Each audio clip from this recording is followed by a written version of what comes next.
everyone, I'm here to talk to you about bedtime battles. Are you transitioning your child from a crib to a bed? Are you having problems with them staying in their bed? So I'm going to tell you some tried and true tips to helping them learn how to stay in their bed. First things first, wait until your child is ready to transition from a crib to a bed. Do not do it too early. Just because your child climbs out of their crib does not mean that you need to immediately make the switch to a bed. Or just because you might be having another baby, if they're not ready or old enough to switch to a bed from a crib, buy another crib. We ordered, when my son was born, my daughter was just under 2.5, and she wouldn't have stayed in her bed for anything. She also had a crib tent. If your baby crawls out of its crib, buy a crib tent. Look it up online. There's a great company called Tots in Mind, and a crib tent is not a dark enclosed thing that locks your baby in like an animal. It is mesh, it is white, it is see-through. It's awesome. So look it up, Google it, crib tent. They're awesome. Anyway, so let's say that you're having another baby and you are not ready to put your child in a bed. Get another crib. We at Walmart.com got a crib. It's a convertible crib, so it goes to a toddler bed and it has the different levels. It lowers itself. We got a crib and a mattress. It was a combo and it was a deal. I think it was like $130. $130 for my sanity? That's awesome.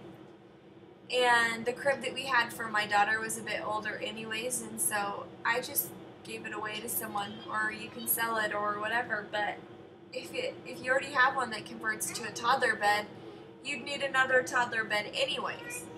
So oh, sorry, my daughter wants her vitamins. She's gonna have to wait. Come here, mommy's making a video. Do you want to come over and tell them how you sleep? Say hi. This is Lily. Anyway, we kept her in a crib with the crib tent even after my son was born, and it wasn't until she turned 3 that we transitioned her into a toddler bed. At first she didn't get up because she didn't realize that she could, because for so long she'd always had a crib tent and she'd never learned how to climb out of her crib, so that was good. Anyway, if your child is getting out of bed, first things first, you pick them up, you look at them and you say, "Bedtime, sweetie," and you put them back in bed. The second time they get out of bed, you look at them and you say, "Bedtime," and you put them back in bed. The third time they get up, and any other time they get up after that, is a silent return to bed. No talking, nothing. You just carefully place them in bed, cover them up. It doesn't matter if you have to do it 200 times. Just be patient. It will work. To this day, I still have to get her and put her back in her bed. That's just what she does. She gets up sometimes, but she's a lot better than she used to be.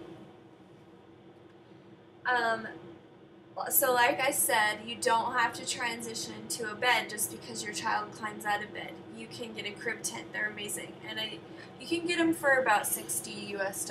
I know that sounds expensive, but remember, it's your sanity.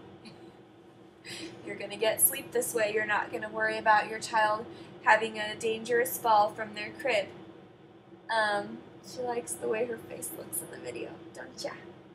So those are some tips. If your child can get out of their bed and get out of their room, what we did is we put one of those child safety knobs on the doorknob, and we put it on the inside of her room. So she figured out she can't actually open the door if it's on, but she actually figured out how to just rip them apart and take them off. So what I did, I put like 10 layers of duct tape around it so she can't take it off her door. So she can't open the door or get it off, which is great. Another thing that might sound extreme, but if you're worried about your child walking around at night, etc., you can lock their door from the outside just when they go to sleep. I'm not saying it is a form of punishment. I'm not telling you to lock your child in their room. But if the safety knob on the inside of the door doesn't work, or you have the long handles that aren't round, so you can totally switch the lock from the inside of your child's door to the outside. It is so much safer than worrying about them wandering the house in the middle of the night. So anyway, those are my tips for bedtime battles and keeping your child in bed. Sorry if it got a bit jumbled, because my daughter kind of distracted me, but there you go. So thank you for watching Mommy Advice, and I hope you all have a great day.